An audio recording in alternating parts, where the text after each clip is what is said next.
Indian astronomy, और एक तरफ है हमारी केपी एस्ट्रोनॉमी।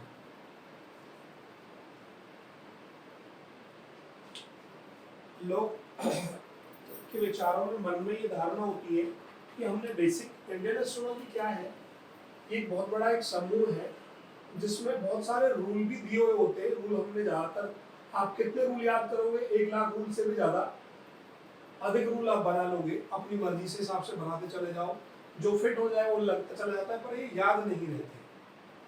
तो इंडियन एस्ट्रोलॉजी के अंदर क्या करा जाता है, मोटा मोटी आपने देखा होगा। अब तक हम क्या कर रहे थे, हम भाव को देखते थे, भावेश को देखते हैं,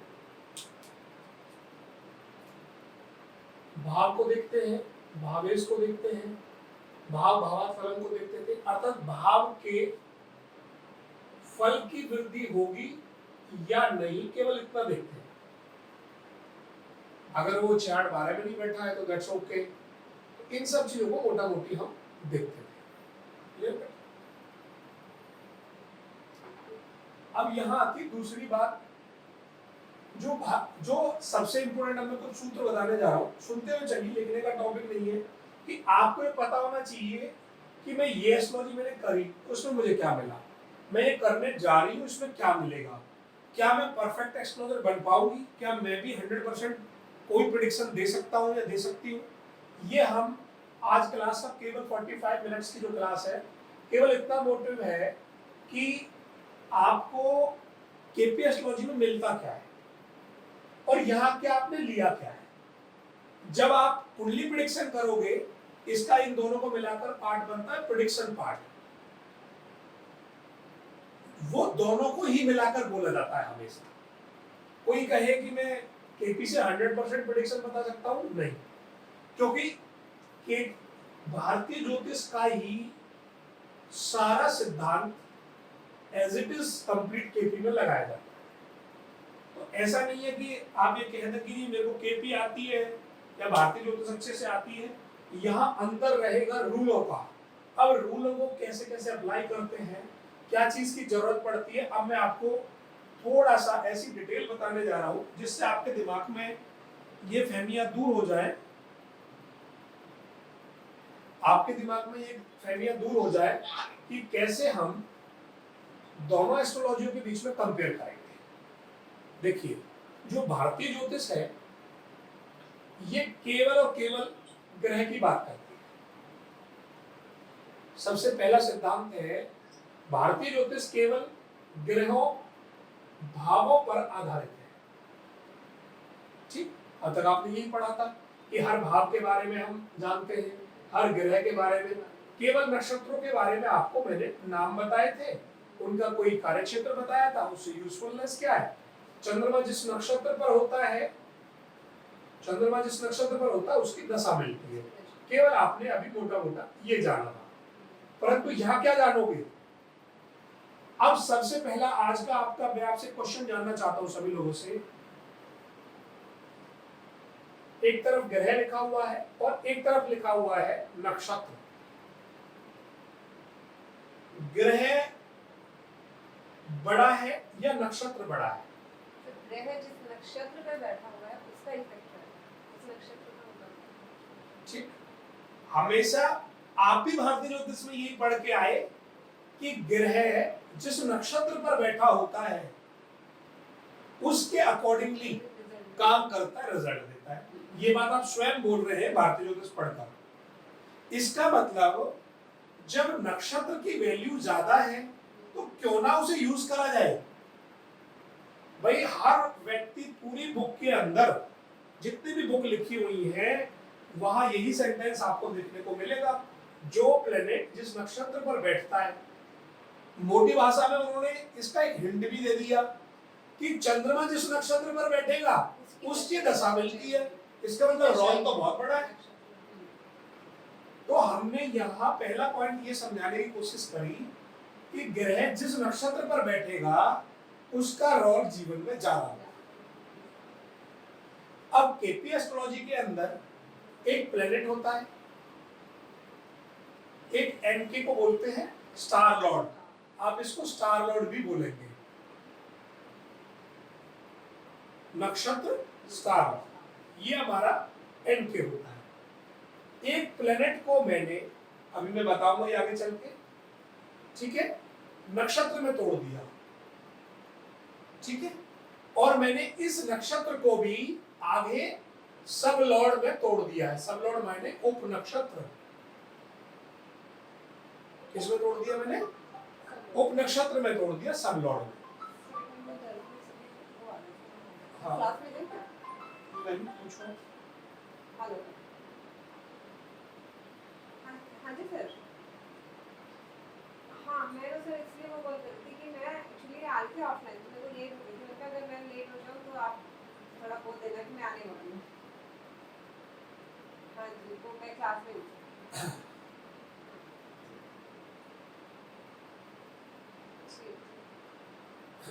सर अभी कहीं बाहर ही है, मतलब कहीं बाहर है सर। तो कोई बात नहीं। तो अभी हमने एक प्लेनेट को देखा, उसके बाद हम उसके नक्षत्र को देखेंगे, देन उसके सबलॉर्ड को देखेंगे। तो केपी के अंदर कृष्णमूर्ति पद्धति, KP in the sense KP astrology Krishnamurti पद्धति के अंदर यहाँ हम जो सुप्रीम पावर हमने दे रखी है वो उप नक्षत्र को दे रखी है। हमारी सुप्रीम पावर किसके पास है? सब लॉर्ड के पास है। अर्थात केपी के अंदर सब लॉर्ड डिसाइड करता है कि मैं लेफ्ट या राइट या कहां जाऊंगा। क्लियर हो गया? अब सब लॉर्ड कैसे बनते हैं ये मैंने आपको भारतीय ज्योतिष में भी बताया था, और दोबारा भी अब क्लास आएगी और डिटेल में बताऊंगा। तो अभी याद करने के लिए टोटल 249 सब लॉर्ड होते हैं। 249 सब लॉर्ड होते हैं। आप ऐसे कर सकते हैं इनको, कितनी राशियां होती हैं, कितने नक्षत्र होते हैं, इनको मल्टीप्लाई करो, कितना हो गया? ठीक, 243 तो नहीं आएगा। 7 तो 44 नहीं आना चाहिए। 27 हमारे नक्षत्र है और हमारी 12 राशियां हैं। दोनों को आप मल्टीप्लाई करो, कितना बन रहा है? 324, 324।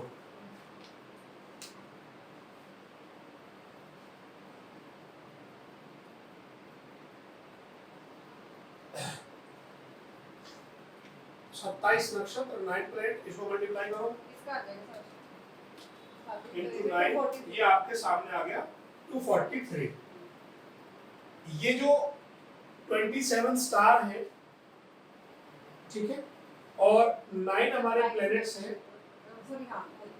प्लस में जो आप जब आपने यूनिवर्सल टेबल आप पढ़ेंगे तो आप देखेंगे कैसे सीरीज बनती है। ध्यान रखिए, सबसे पहले किसका नक्षत्र होता है? केतु, शुक्र, सूर्य। फिर सूर्य 2 हिस्सों में टूटता है, ठीक है, सूर्य, चंद्रमा, मंगल। फिर मंगल 2 हिस्सों में टूटेगा, मंगल, राहु, गुरु। फिर गुरु 2 हिस्सों में टूटेगा, गुरु, शनि, बुध। ये अभी मैं जर्नल इंट्रोडक्शन दे रहा हूं, जब चैप्टर में आएगा तो मैं पढ़ाऊंगा ही कि ये 249 नक्षत्र कहां से आए हैं। 27 × 9 प्लस में, अब आप देखिए जब इनको ब्रेक करेंगे 12 राशियों में, तो 6 जो हमारे नक्षत्र होंगे वो अगले पिछली राशि में मूव कर रहे होते हैं। टोटल कितनी राशियां होती है? 12। और ये टूट टूट के कितनी बार जाएगा आगे? ये 6 टाइम जाएगा। हाँ, तो यहाँ पर 6 ऐड हो जाता है, ठीक है, तो ये 249 यहाँ से आता है निकल। तो टोटल जो हमारे पास होते हैं 249 उपनक्षत्र होते हैं।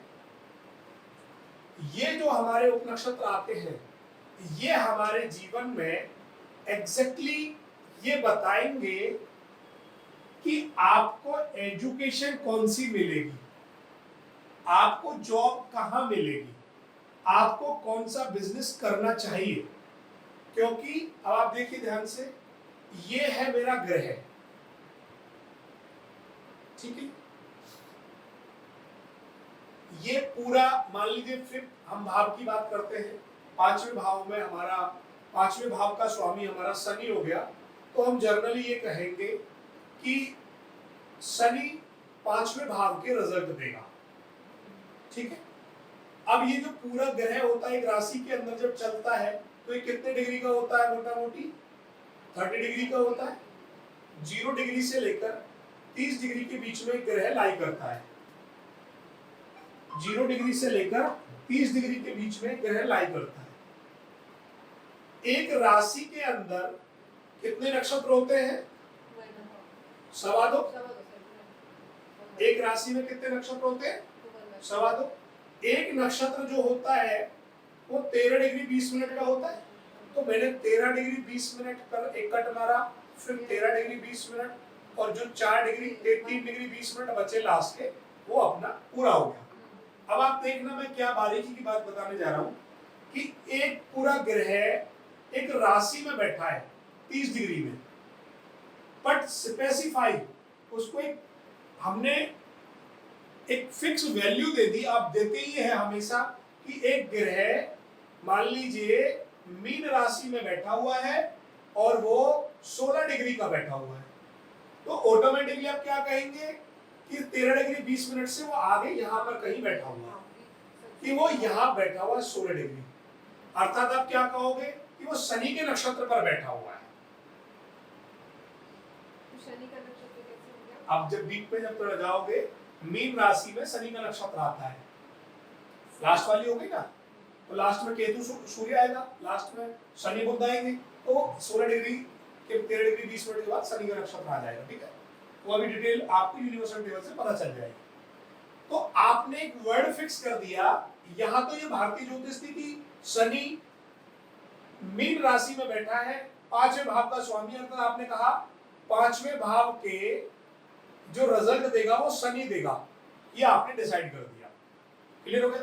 बट केपी क्या कह रहा है? कहता है कि फिफ्थ CSL अर्थात कस्प सबलॉर्ड हमारा क्या आ गया? अभी हम नक्षत्र तो क्या आया है? सैटर्न, और जब हम इसका सबलॉर्ड भी निकाल देंगे, मान लीजिए वो आ गया वीनस, तो हमने क्या करा?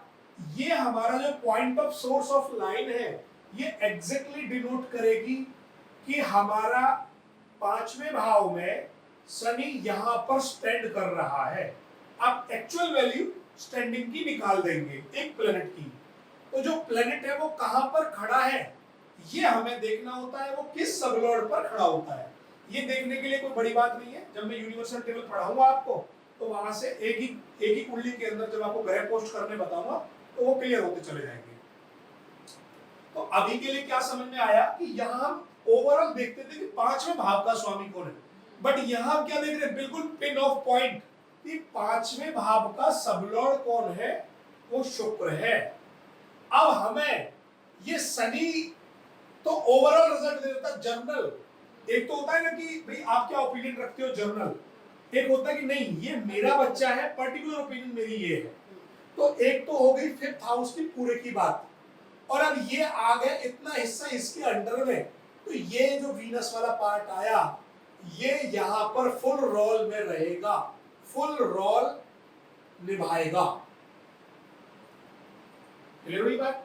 तो केपी के अंदर सबसे बड़ा जो प्रमुख डिफरेंस है वो ये है कि यहां हम बिल्कुल स्पेसिफाई उस भाव की बात करते हैं जिस पर उसने लाइट डाली है। जिस सबलॉर्ड पर वो लाइट डालता है उस सबलॉर्ड के वो रिजल्ट देगा ही देगा। तो यहां आप सबसे पहले क्या डिफाइन कर रहे हो कि किस भाव का कौन सा सबलॉर्ड रिजल्ट देता है।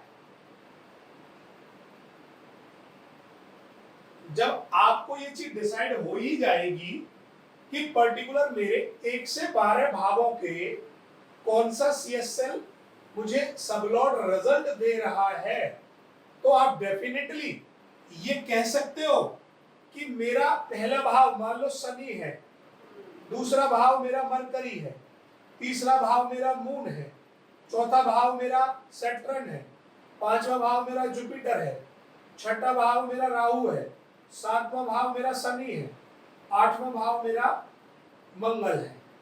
अब आपके 1 से 12 भावों के सबलॉर्ड आप निकाल लोगे, एज पर कुंडली बनाना सीख जाओगे, तो आप ये देख सकते हो कि आपका जो नेचर है वो सनी की चीजों को रिफ्लेक्ट करेगा। आप में सनी की चीज 100% पाई जाएगी आपके नेचर। आपको जो धन मिलेगा वो कहीं ना कहीं जो वाणी होगी वो बुध से कहीं रिफ्लेक्शन रखती होगी 100%। आपका जो भाई बहन पराक्रम होंगे आपके, वो चंद्रमा से रिफ्लेक्शन में आएंगे। अब आप पूछने लगो कि अभी मैडम का एक क्वेश्चन था कि सर इनको मैं व्यापार के बारे में बताना चाहती हूं, तो क्या मैं बताऊं? तो केवल अभी के लिए क्या सीखना है, जो भी आपका 10th CSL सबलॉर्ड होगा, मान लीजिए वो हो गया मेरा मंगल, तो आप डेफिनेटली अपने जीवन में, अपने कारोबार में मंगल से संबंधित चीजों को इन्वॉल्व करेंगे ही करेंगे। ये आपकी मजबूरी होगी, क्योंकि मुझे पिन ऑफ पॉइंट पर मंगल मिला हुआ है। अगर ओवरऑल 10वें भाव का स्वामी जैसे शनि था पूरे का, वो ओवरऑल बात हो गई कि उसका जनरल बात है कि आप कर सकते हो शनि, बट वो कहे पर्टिकुलर क्या करूं, भैया मंगल के से संबंधित काम कर ले, तो वो पर्टिकुलर पॉइंट आ गया मेरा। शनि तो ये पूरा सर्कल हो गया मैडम, बट 10th कस की जो लाइट आई वो किस पर है, वो मंगल पर है। तो मंगल का काम करना इसकी मजबूरी हो जाएगा, शनि का करना एक जनरल बात हो गई। समझ गए? तो ये चीज आप केपी के अंदर सीखेंगे कि हम पिन ऑफ पॉइंट कैसे निकालते हैं। आगे यहां सबसे बड़ा डिफरेंस क्या रहेगा भारतीय ज्योतिष में और केपी में? दूसरा तीसरा जो पॉइंट है हमारा वो है, जो भारतीय ज्योतिष में जब आप कुंडली बनाते हो, जब मैंने आपको कुंडली बनानी सिखाई, तो आपने वहां देखा होगा वहां भाव मध्य निकाला जाता है। जब मैं आपको ध्यान करो, पीछे रिकॉल करो, मैं कुछ पेपर देता था आपको, आप पहले भाव दूसरे भाव की कुछ वैल्यूज देखते थे, एक पॉइंट पर जाकर उसे 30 से डिवाइड करते थे, तो वो भाव मध्य की वैल्यू निकालने का तरीका था। ये भारतीय ज्योतिष में निकालते हैं भाव मध्य। जैसे मान लीजिए फॉर एग्जांपल के लिए, एक बच्चे का जन्म हुआ 28 डिग्री पर, लगन की डिग्री कितना है 28 डिग्री, तो जो कुंडली बनती है भारतीय ज्योतिष में ऑटोमेटिकली भाव मध्य 14 डिग्री से बने। वो क्या करेंगे, जो भी एक्चुअल वैल्यू आई वो प्लस माइनस हाफ कर देते हैं उसको। जबकि इस बात का सिद्धांत ये कहता है केपी में कि बच्चे का जन्म अगर 28 डिग्री पर हुआ है, समझना बड़े ध्यान से मैं क्या कहने जा रहा हूं, अगर बच्चे का जन्म 28 डिग्री पर हुआ है तो मेरी ये स्टार्टिंग वैल्यू होगी, मैं इससे आगे अपना भाव पूरा करूंगा। और केपी के अंदर एक भाव की वैल्यू कितनी होती है, 25 डिग्री से लेकर 35 डिग्री। मैं दोबारा बात करता हूं, ये थोड़ी सी शुरुआत में कटने लगेगी आपको। यहां जनरली 30 डिग्री होती है एक भाव की, केपी में भी 30 डिग्री होती है, परंतु जब किसी बच्चे का जन्म जिस स्टार्टिंग डिग्री पर होता है वो उसका स्टार्टिंग पॉइंट कहलाता है। तो यहाँ कोई भाव मध्य नाम की कोई चीज नहीं है, यहीं से स्टार्ट करेगा वो। अब वो कितने आगे जाएगा वो डिपेंड करेगा, उस वर्ड का नाम लिख लीजिए, Placidus theory. Placidus theory, Placidus system theory. तो जो केपी है ये किस पर आधारित है, प्लेसिडियस थ्योरी पर आधारित है। प्लेसिडियस थ्योरी में एक भाव की जो वैल्यू होती है वो 25 degree minimum, 35 degree highest, in between ही होगी हमेशा। ये पॉइंट क्लियर होगा? अच्छा, आप बचपन में एक क्वेश्चन, ग्लोब का क्वेश्चन सॉल्व करते थे कि पृथ्वी अपने अंश पर कितनी झुकी हुई है, हमेशा एक ही चीज पढ़ते आ रहे हैं, 23.5 डिग्री ही पढ़ते थे। ठीक है, तो ये वैल्यूज कब की हैं, इन पर बहुत नासा ने हमें टेस्टिंग दे चुके हैं, तो ये भी ध्यान रखें मैडम। अब जो वैल्यू है वो 24 डिग्री 50 मिनट है, वो 23.5 डिग्री नहीं रही है। तो यहाँ पर एनांस, एक अगला वर्ड है एनांस, एनांसों का भी बहुत बड़ा रोल होगा।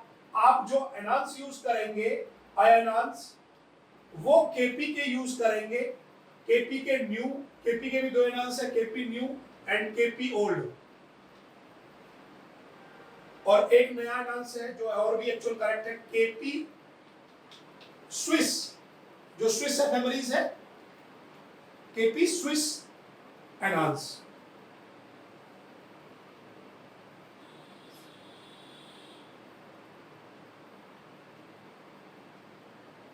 केपी स्विस एनांस।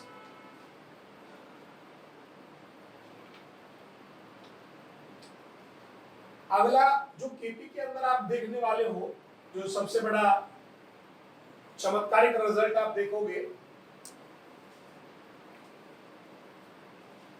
केपी के अंदर जो रूल है, चाहे वो हॉररी चार्ट हो अर्थात प्रश्न कुंडली हो, रूलिंग प्लेनेट हो, हॉरोस्कोप हो, या इंस्टेंट प्रश्न हो, सभी के लिए रूल सेम रहेंगे। रूल्स हमेशा सेम रहते हैं, कभी भी ये चेंज नहीं होते हैं। जबकि भारतीय ज्योतिष में आपको क्लियर कर दूं, कृष्ण कुंडली के रूल अलग होते हैं और जन्म कुंडली के रूल अलग होते हैं और वर्ष कुंडली के रूल अलग होते हैं। तीनों के रूल अलग अलग हैं, इसलिए आम व्यक्ति रूलों में उलझ के रह जाता है, वो कंफ्यूज ही रहता है सारी जिंदगी भर की प्रेडिक्शन किससे लूं।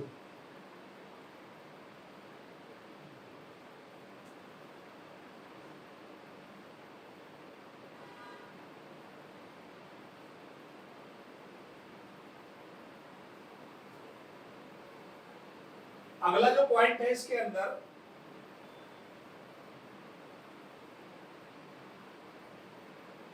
अब जब हम इसे और डिटेल में पढ़ने की कोशिश करेंगे, जब आप इसको और अभी फर्दर बहुत बारीक लेवल पे पहुंच जाओगे, तो आपके अंदर भी मन आएगा। बहुत से लोग क्वेश्चन पूछ सकते हैं अभी भी कि सर कस्पल इंटरलिंक भी आप इसमें होगा नहीं होगा, मतलब आपस में इंटरलिंकिंग्स करने का खेल भी होगा नहीं होगा, वो बहुत सारी चीजें होंगी। बट अभी मैं एक वर्ड बताने जा रहा हूं कि आपने प्लेनेट को नक्षत्र में तोड़ा है, फिर उसको एक सबलॉर्ड में तोड़ा है। अभी आपने 3 स्टेज तक पढ़ना है, ठीक। जब आप और फर्दर एक्सपर्ट हो जाओगे तो इस सबलॉर्ड को भी हम एसएसएल उप नक्षत्र में तोड़ देते हैं। इस अब जो लोग काम कर रहे हैं बेवकूफी का, वे मतलब ही टाइम, मतलब उनको ज्यादा है, नॉलेज ज्यादा है, हो सकता है बहुत कुछ ज्यादा हो, तो उन्होंने क्या करा, इस सबलॉर्ड को भी अगेन प्राण सब सबलॉर्ड में तोड़ दिया और फिर सूक्ष्म एसएसएल में तोड़ दिया।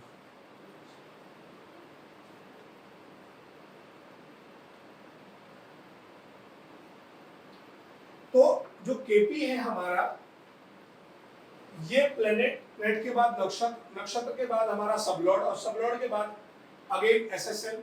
इसको कैसे तोड़ा जाता है, कैसे ब्रेक करा जाता है, ये किया जाता है एज पर दशा। एज पर दशा, ये दशा के अकॉर्डिंग ब्रेक किया जाता है।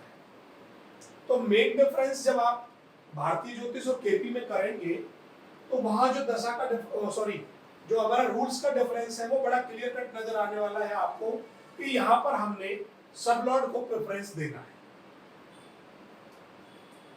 अगला पॉइंट देखिए, केपी के अंदर कुछ इस तरह के इंस्टेंट रूल्स हैं जिनसे आपको काफी मदद मिलेगी प्रेडिक्शन करने में। उनमें से पहले नंबर का जो टूल है वो टूल है आरपी, रूलिंग प्लेनेट। इसको बोलते हैं शासक ग्रह। ये केपी का एक बहुत शानदार फीचर है। इस फीचर से आप क्या निकाल सकते हैं, एनी टाइप ऑफ क्वेश्चन जिनके जवाब हमारे यस और नो में छुपे होते हैं।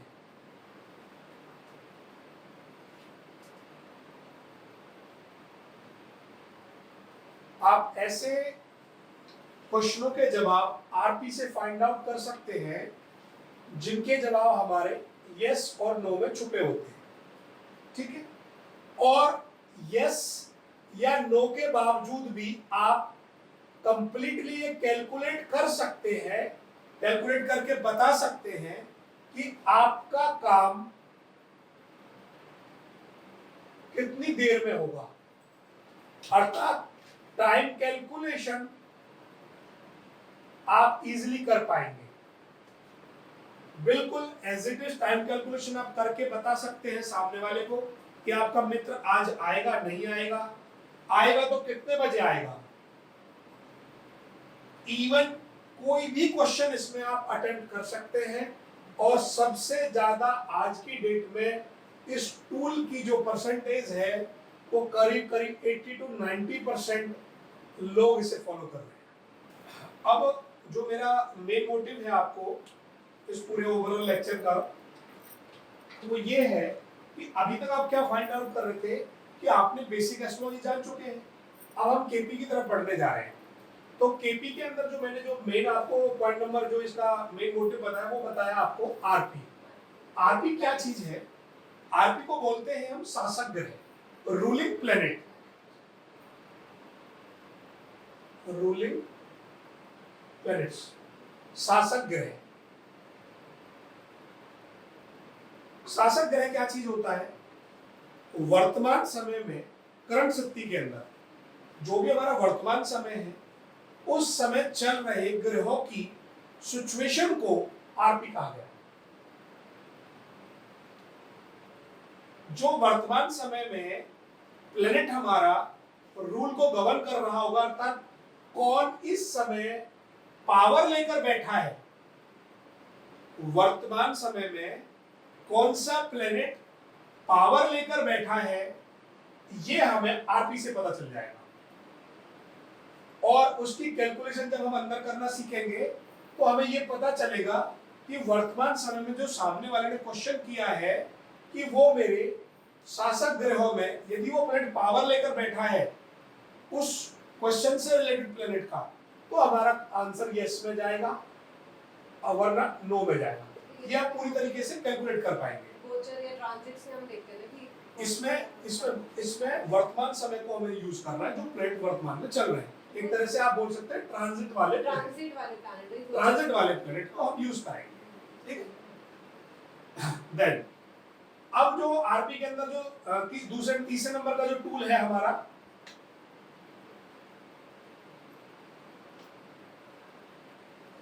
वो है विनर फाइंडर, विनिंग फाइंड्स। कौन व्यक्ति हारेगा और कौन जीतेगा। विनिंग फाइंड्स भी एक ऐसा टूल है केपी के अंदर, दो व्यक्ति ए और बी के बीच में कोई भी कॉम्पिटिशंस है, दो व्यक्तियों के बीच में, इन दोनों व्यक्तियों के बीच में कौन विन करेगा। ये टीम भी हो सकती है, दो पर्सन भी हो सकते हैं, दो कंपनियां भी हो सकती हैं, और two type of any court case भी हो सकता है।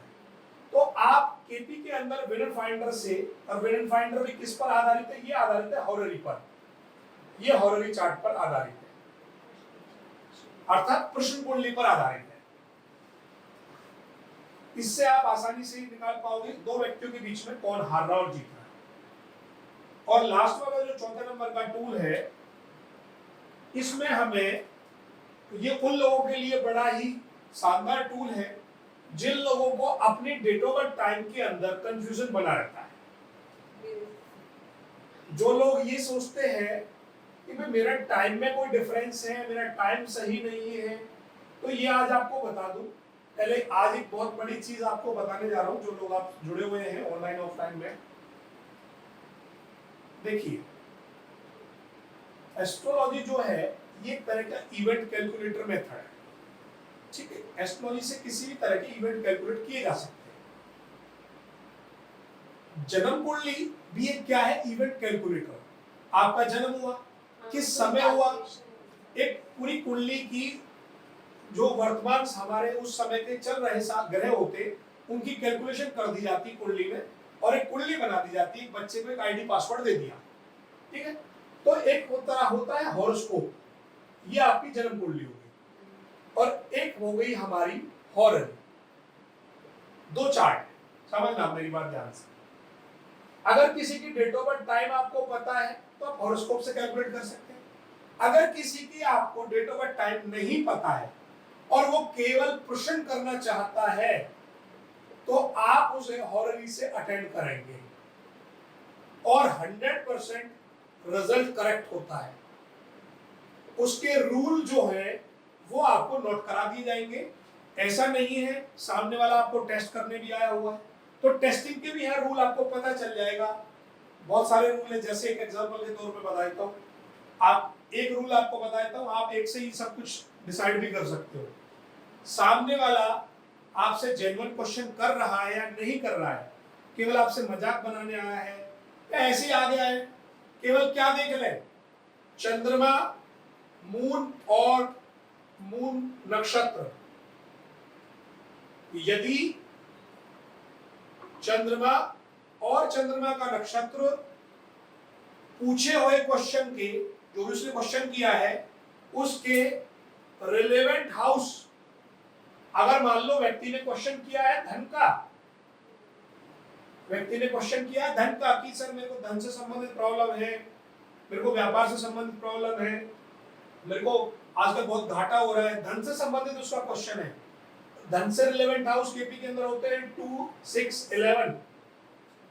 दूसरा, छठा और 11वां ये केपी के रिलेवेंट हाउस है धन के रिगार्डिंग। ये भी मैं आपको बता, हम उसमें छठा नहीं लेते थे। इसमें सेकंड तो लेते थे और 11th लेते थे। हाँ, वाली के लिए ये भारतीय ज्योतिष में दूसरा भाव होता है धन का। हाँ, दूसरा होता है। ठीक है, लेकिन 11वां होता है profit लाभ के लिए- का। profit के लिए देखते थे। ठीक है, और छठा जो होता है मैडम, ये होता है हमारी एक तरीके से, जैसे मान लो जॉब की इनकम्स हुई है, कॉम्पिटिशंस हुआ, और असली अभी आप जब समझोगे केपी में आगे जब बढ़ोगे, अब मैं आपको थोड़ा सा हिंट और दे देता हूं बढ़ा के। अब आप देखिए ध्यान से, ये है सेल्फ, पहला भाव होता है सेल्फ, सातवां भाव होता है अपोजिशन। हाँ देखिए, मैं क्या बात, मैडम का कोई क्वेश्चन है कि वो कहते हैं कि जी 6 नंबर को धन के भावों में क्यों इन्वॉल्व किया गया है। अब आप देखिए ध्यान से, ये आप खुद हो सेल्फ, ये अपोजिशन है। हमारा जो प्रॉफिट है वो है 11वां भाव, अपोजिशन का जो प्रॉफिट है वो भी तो 11वां ही होगा। वहां से ये 5वां उसका प्रॉफिट हो गया। अब ध्यान से देखो, हमारा धन कौन है, दूसरा, इसका धन कौन है, 8वां। जब सामने वाले को कोई प्रॉब्लम होगी, घाटा होगा, उसका घाटा कौन है, ये वाला। हाँ, पिछला 12वां, और इसका खर्चा क्या है, 12वां। हमारे सेल का खर्चा क्या होता है, 12वां। अपोजिशन का खर्चा क्या, छठा। जब सामने वाले को कोई घाटा होगा, कोई प्रॉब्लम होगी, जब किसको लाभ होगा, सेल्फ को, छठे जभी तो मिलेगा उसको। तो 6 नंबर जो है वो हो गया कॉम्पिटिशन से धन, 6 नंबर हो गया जॉब से धन, 6 नंबर हो गया हमारी कॉम्पिटिटिव तैयारी, कॉम्पिटिटिव एग्जाम, कोई भी जॉब, किसी भी प्रकार से। आप जीवन में ध्यान रखना, जब भी धन से संबंधित लेन देन की जब भी बात आएगी, चाहे वो आपने धन दिया वापस नहीं मिल रहा, ब्याज का पैसा, जहां भी किसी भी प्रकार के धन की बात, लोन से रिलेटेड इन सबों की बात आएगी, वो छठे भाव को इन्वॉल्व करता है। अच्छा, तो हमारा क्वेश्चन क्या चल रहा था, वो ये चल रहा था कि सामने वाला व्यक्ति मजाक करने आया है, क्या हमारे साथ वो चीटिंग कर रहा है, ऐसी जनरल बात करें तो आपने क्या देखना है, मून और मून का नक्षत्र यदि किए हुए क्वेश्चन के रिलेवेंट हाउस में बैठा है तो 100% करेक्ट है, और यदि नहीं है तो आप आंसर डिलीवर ना भी करें तो भी चलेगा, भेज दो उसको कि आप आज बताइए कल आ जाना।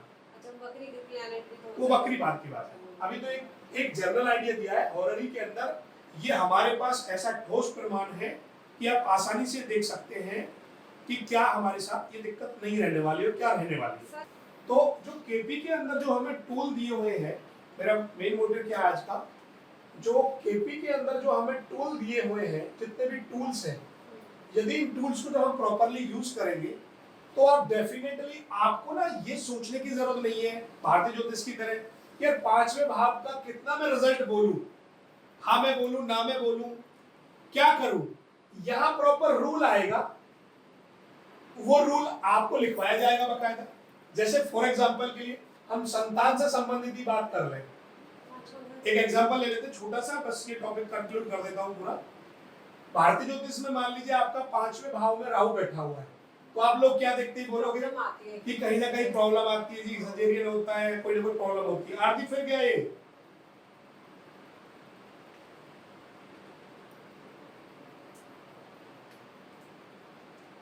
अब दीदी यही करने लगा। अरे नहीं मैं कर रही हूँ ये। ये सब प्रॉब्लम ना पहले जन कर लिया था। अरे नहीं मैंने कर दिया था सर जी। हाँ, ठीक है बस। तो भारतीय ज्योतिष के अंदर पांचवें भाव की अगर हम बात करते हैं तो हम क्या करते थे? पंचम भाव को देखते थे, पंचमेश को देखते हैं, भावार्थ फलन को देखेंगे, उच्च नीच देखेंगे, उस पर कौन सी दृष्टियां पड़ रही है, उसकी स्थिति क्या, ये सब देखेंगे और फिर भी कंफ्यूज रहेंगे कि जवाब नहीं दे पाएंगे। हाँ, correct, ये होती है। यहाँ क्या होगा? यह सीधा सीधा होगा। फिफ्थ CSL सबलॉर्ड कौन है? वो सबलॉर्ड किस नक्षत्र पर बैठा हुआ है? यदि 1, 4, 10 में से किसी को सिग्निफाई कर दे तो संतान में प्रॉब्लम।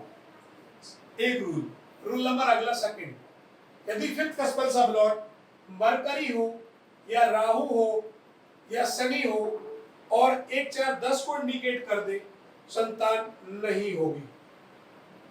मरकरी, राहु और सैटर्न। हाँ, आगे थर्ड रूल, यदि सबलॉर्ड मंगल है और स्टार लॉर्ड यदि अग्नि तत्व राशि बांझ राशि के अंदर बैठा हुआ है, बांझ राशि अभी मैं बताऊंगा, आपने पढ़ी नहीं है बांझ राशि कौन सी होती है, ठीक है? यदि बांझ राशि के अंदर वो बैठा हुआ है और इंडिकेट करे 1, 4, 10 को, तो आप समझ लीजिए कहीं ना कहीं यहाँ भी प्रॉब्लम है, यहाँ बिना IVF कराए संतान नहीं हुई।